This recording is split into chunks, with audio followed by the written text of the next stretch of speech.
Hello viewers, welcome to Tips Mathematics 23. So இந்த வீடியோவில் 12ஆம் வகுப்பு தமிழ் புத்தகத்தில் இருக்கக்கூடிய முதல் இயல் ஃபுல்லாக தாங்க நம்ம படிக்க போகிறோம். ஸோ நமக்கு சிலபஸ் வைஸில் எது எது தேவையோ அதை மட்டும்தான் நம்ம செலக்டடாக படிக்க போகிறோம். ஓகேங்களா? அந்த வகையில் முதல் பாடம் நமக்கு என்ன கொடுத்துருக்காங்க, முதல் இயலில் முதல் தலைப்பு இளந்தமிழே அப்படிங்கிற செய்யுள் பகுதி கொடுத்துருக்காங்க. எழுதினவர் சிற்பி பாலசுப்ரமணியம். ஓகேங்களா? சரிங்க, எடுத்தோடனே சொல்லும் பொருளும் வருவோம். பட் இந்த பாடத்தில் நமக்கு சொல்லும் பொருளும் கொடுக்கல. அதனால் ஃபர்ஸ்ட் வந்து எடுத்தோடனே இலக்கண குறிப்பு படிக்க போகிறோம். செந்தமிழ், செந்நிறம், செம்பருதி, இது வந்து என்னதுங்க, பண்பு தொகைகள். இதில் செந்தமிழ்ங்கிறது நமக்கு பல தடவை கேட்கப்பட்ட ரிப்பீட்டட் கொஸ்டின். சரிங்களா? அடுத்தது சிவந்து அப்படிங்கிறது என்னதுங்க, அந்த தூவை பிரித்து பார்த்திங்கன்னா இத்து கூட்டல் ஊ வருமா, அப்படி ஊ வரனால இது என்னதுங்க, வினையெச்சம். ஓகேவா? இதெல்லாம் ஆல்ரெடி தினம் 10 தமிழ் ப்ரீவியஸ் கொஸ்டின் கிளாஸில் நான் சொல்லி கொடுத்துருக்கேன் இல்லைங்களா? ஸோ அடுத்தது வந்து பார்த்திங்கன்னா வியர்வை வெள்ளம் அப்படிங்கிறது என்னதுங்க, உருவகம். ஸோ வியர்வை வந்து வெள்ளம் போல் வருது அப்படின்னு வந்து உருவகப்படுத்தி சொல்லியிருக்காங்க. அடுத்தது முத்து முத்தாய், முத்து முத்துன்னு சொல்லிட்டு 2 தடவை நமக்கு அடுக்கி வந்திருக்கனால இது என்னதுங்க, அடுக்கு தொடர். சரிங்க, அடுத்து அப்படியே நம்ம எங்கே வந்துடுவோம், நூல்வெளி வந்துடுவோம் இல்லைங்களா? சரி, இக்கவிதை சிற்பி பாலசுப்ரமணியத்தின் நிலவுப்பூ அப்படிங்கிற கவிதை தொகுப்புலேருந்து நமக்கு எடுத்து கொடுக்கப்பட்டிருக்கு. அப்போ நிலவுப்பூ அப்படிங்கிற நூல் வந்து என்னதுங்க, கவிதை தொகுப்பு நூல். ஓகேங்களா? ஸோ இது வந்து ரொம்ப முக்கியமானது. ஓகேங்க. ஸோ அடுத்த பாயிண்ட் வந்து பார்த்திங்கன்னா, இவர் வந்து கவிஞராக இருக்கார், பேராசிரியர், மொழிபெயர்ப்பாளர், இதழாசிரியர். இந்த மாதிரி பன்முகத்தன்மை கொண்டவர் தான் சிற்பி பாலசுப்ரமணியம். பாரதியார் பல்கலைக்கழகத்தில் தமிழ் துறை தலைவர், அதாவது ஹெச்ஓடியாக வந்து இருந்திருக்காரு. ஹெட் ஆஃப் த டிபார்ட்மெண்ட்னு சொல்லுவோம் இல்லைங்களா? தமிழ் துறையோட தலைவராக இருக்கார். எங்கே, பாரதியார் பல்கலைக்கழகத்தில். சரிங்களா? சரி, அடுத்து மொழிபெயர்ப்புக்காகவும் ஒரு கிராமத்து நதி என்னும் கவிதை நூலிற்காகவும் 2 முறை சாகித்ய அகாதமி விருது வந்து வாங்கியிருக்காரு. சரிங்களா? எத்தனை தடவை அவர் வாங்கியிருக்காரு, 2 தடவை சாகித்ய அகாதமி விருது வந்து வாங்கியிருக்காரு. இவருடைய கவிதைகள் ஆங்கிலம், கன்னடம், மலையாளம், மராத்தி, ஹிந்தி ஆகியவற்றில் என்ன பண்ணியிருக்காங்க, மொழிபெயர்த்திருக்காங்க. சரிங்களா? இவர் ஒளிப்பறவை, சர்ப்பயாகம், சூரிய நிழல், ஒரு கிராமத்து நதி, ஸோ இதுக்கு தானே சாகித்ய அகாதமி விருது வாங்கியிருக்காரு. அடுத்தது பூஜ்யங்களின் சங்கிலி முதலிய பல கவிதை நூல்களை வந்து என்ன பண்ணியிருக்காரு, உருவாக்கியிருக்காரு. ஸோ இதில் இவர் எழுதினது எல்லாமே என்னதுங்க, கவிதை நூலாக தான் நமக்கு இருக்குது. அடுத்து உரைநடை நூல்கள் வந்து கொஞ்சம் எழுதியிருக்காரு. அது வந்து மலையாள கவிதை அலையும் சுவடும். சரிங்களா? அடுத்தது மலையாளத்தில் இருந்த கவிதைகளையும் புதினங்களையும் தமிழில் மொழிபெயர்த்துள்ளார். சாகித்ய அகாதமியின் செயற்குழு உறுப்பினராகவும் இருக்கிறார். ஸோ சாகித்ய அகாதமி விருதும் வாங்கியிருக்காரு, அங்கே ஒரு குழுவோட உறுப்பினராகவும் இருக்கார். சரிங்களா? அவ்வளோதாங்க. ஸோ அடுத்து வந்து பார்த்திங்கன்னா தமிழ் மொழியின் நடை அழகியல், இது எழுதினவர் யார், தீசு நடராசன். ஸோ இது உள்ளே இருக்கக்கூடிய விஷயங்கள் நமக்கு எதுவும் தேவையில்லை. அப்படியே ஸ்ட்ரெயிட்டாக எங்கே போயெல்லாம், நூல்வெளி இருந்துச்சுன்னா நூல்வெளியை மட்டும் நம்ம படிச்சுக்கலாம். ஓகேங்களா? ஓகேங்க, நூல்வெளி இந்த பாடத்துக்கு இருக்குது. அப்போ தீசு நடராசன் எழுதிய தமிழ் அழகியல் அப்படிங்கிற நூலிலிருந்து ஒரு பகுதி தான் நமக்கு இங்கே தொகுத்து பாடமாக கொடுத்துருக்காங்க. தீசு நடராசன் எழுதிய தமிழ் அழகியல். சரிங்களா? சரி, அடுத்தது திறனாய்வு கலையை தமிழுக்கு அறிமுகப்படுத்தியவர்களில் தீசு நடராசன் குறிப்பிடத்தக்கவர். எதை தமிழுக்கு அறிமுகப்படுத்தியிருக்காரு, திறனாய்வு கலை. சரிங்களா? சரிங்க, திறனாய்வாளர்கள் பரவலாக அறியப்படும் இவர்,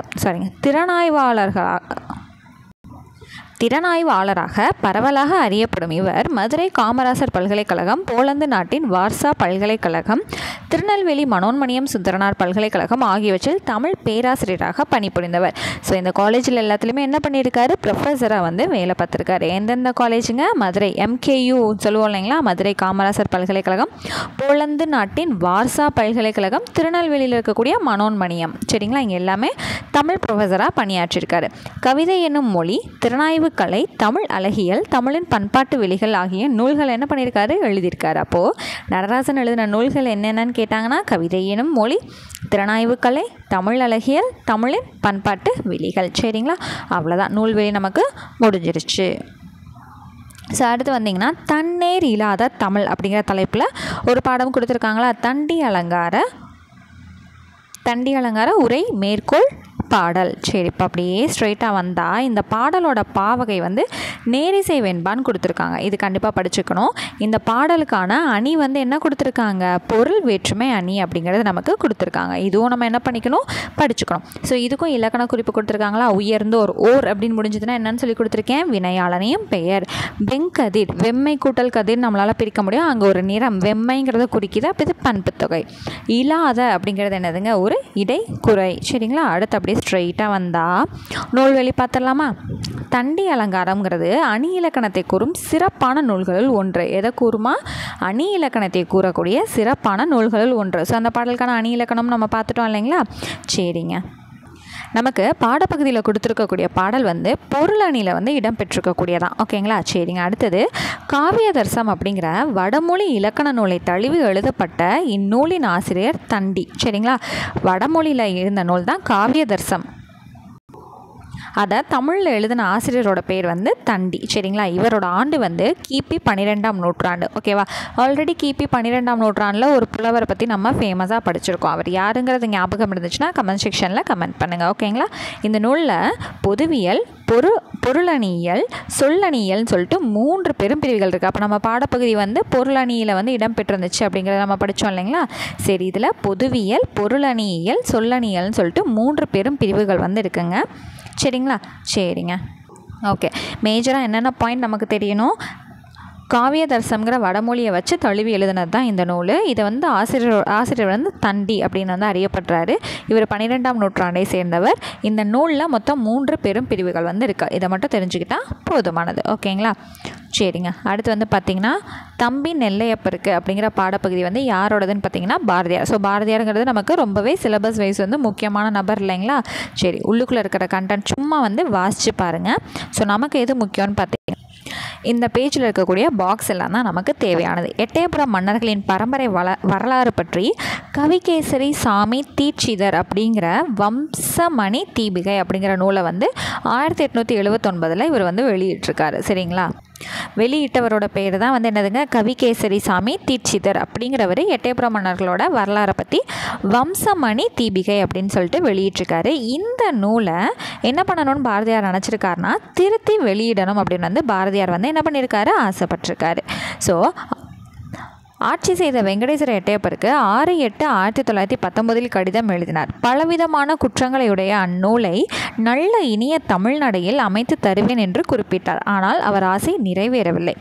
வம்சமணி தீபிகை நூலின் மூல வடிவம் மறுபதிப்பாக இலசைமணி என்பவரால் 2008 அப்படியே வெளியிடப்பட்டது. சரிங்களா? இதில் இருக்கக்கூடிய கருத்துக்களை வந்து பார்த்துக்கோங்க.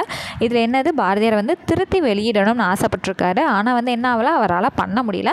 ஆனால் வேறொருத்தவர் அதை அப்படியே தான் பதிப்பிச்சு என்ன பண்ணியிருக்காரு? வெளியிட்டிருக்காரு. மறுபதிப்பாக வந்து வெளியிட்டிருக்காரு. ஸோ அவர் ஆசைப்பட்ட நூலோட பெயர் என்ன அப்படின்னு கேட்டால் வம்சமணி தீபிகை. சரிங்களா? சரி, அடுத்து எட்டயபுர ஜமீனுக்கு பாரதி எழுதிய கவிதை கடிதம் அப்படிங்கிறத இங்கே கொடுத்துருக்காங்க. ஜஸ்ட் ரீட் அவுட் மட்டும் பண்ணி பாருங்கள். ஓகேங்களா?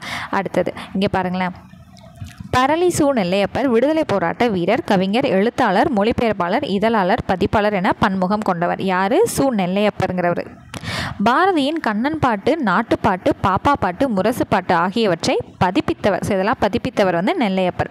பாரதி நடத்திய சூரியோதயம், கர்மயோகி ஆகிய இதழ்களில் என்னவா இருந்திருக்காரு? துணை ஆசிரியராக இருந்திருக்காரு. ஓகேங்களா? லோகபஹாரி, தேசபக்தன் ஆகிய இதழ்களில் துணை ஆசிரியராகவும் பிறகு ஆசிரியராகவும் பணியாற்றியிருக்காரு.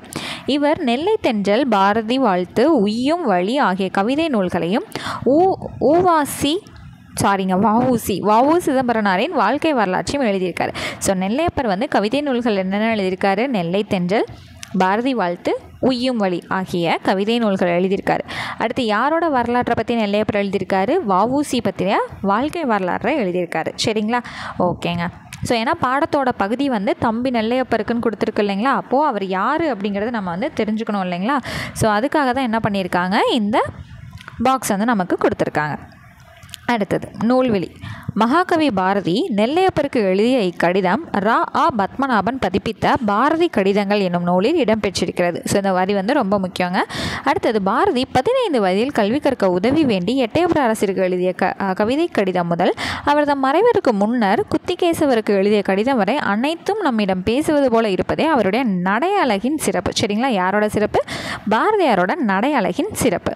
பாரதியாரை விட 7 ஆண்டுகள் இளையவரான பரளி சு நெல்லையப்பரை பாரதி தன்னுடைய அருமை தம்பியாகவே கருதி அன்பு காட்டி வந்தார். பாரதியின் கடிதங்கள் மேலும் அவரை நன்றாக புரிந்து கொள்ள துணை புரிகின்றன. ஸோ பெருசாக வந்து ரொம்ப மனப்பாடம் பண்ணுற அளவுக்கு இங்கே கண்டென்ட்ஸ் எதுவும் இல்லைங்களா? ஸோ அதனால தான் நான் ஸ்டார்டிங்கில் என்ன சொன்னேன்? ஜஸ்ட் ஃபுல்லாக ரீட் அவுட் பண்ணிக்கணும் அப்படிங்கிறது சொல்லியிருந்தேன். ஓகேங்களா? அடுத்தது அப்வியஸாக நமக்கு இலக்கண பகுதிகள் தேவையில்லை, அது உங்களுக்கே தெரியும் இல்லைங்களா? சரிங்க. ஸோ ஸோ 1 மார்க்கில் ஃபர்ஸ்ட் கொஸ்டின் வந்து பாருங்கள், இலக்கியத்தையும் மொழியையும் ஒரு சேர பேசுகின்ற இலக்கண நூல் வந்து என்னென்னு பார்த்தீங்கன்னா ஆப்ஷன் சி தொல்காப்பியம். அடுத்து,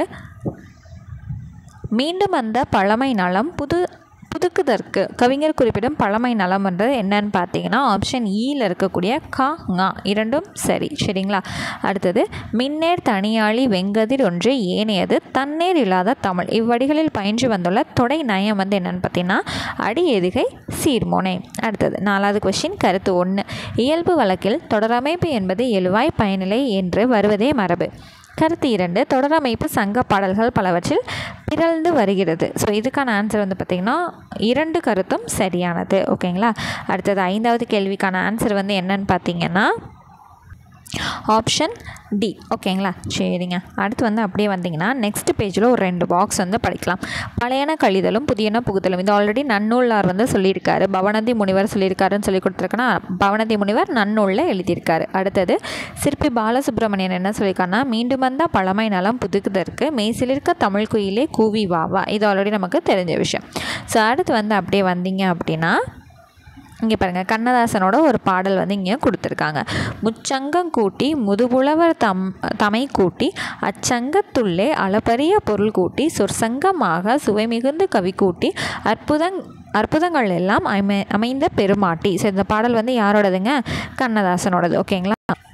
ஸோ அடுத்து வந்து ஸ்ட்ரைட்டாக நமக்கு என்ன இருக்கும்னு பார்த்தீங்கன்னா கலைச்சொல் அறிவோம் வந்து நமக்கு நெக்ஸ்ட் பேஜில் வந்து ப்ளேஸ் ஆகிருக்கும். ஓகேங்களா. சரிங்க. இப்போ வந்து சப்ஸ்கிரிப்ஷன் அப்படிங்கிறது உறுப்பினர் கட்டணம், ஃபிக்ஷன் புனைவு, பயோகிராஃபி வாழ்க்கை வரலாறு, அர்ச்சிவ் காப்பகம், மனுஸ்கிரிப்ட் கையெழுத்து பிரதி, பைப்ளோகிராஃபிங்கிறது வந்து நூல் நிரல். சரிங்களா. சரி. அடுத்தது, நூலும் நூலோட ஆசிரியரும். சரிங்களா. பாரதியின் கடிதங்கள் ரா பத்மநாபன். இலக்கண உலகியல் புதிய பார்வைங்கிறது டாக்டர் பொர்கோ. அடுத்தது, தமிழ் அழகியல் பாரதி கட்டுரைகள் தீசு நடராசன். அடுத்து, பாரதி கதைகள் காட்டுவாத்து வந்து எழுதினது நா பிச்சமூர்த்தி. அடுத்தது, நெல்லூர் அரிசி அகிலன். சுவரொட்டிகள் நா முத்துச்சாமி. சரிங்களா. அவ்வளோதாங்க. ஸோ முதல் இயல் வந்து நமக்கு கம்ப்ளீட் ஆயிடுச்சு. ஸோ நெக்ஸ்ட் கிளாஸில் 2வது இயலில் நான் உங்களை மீட் பண்ணுறேன். தேங்க்யூ.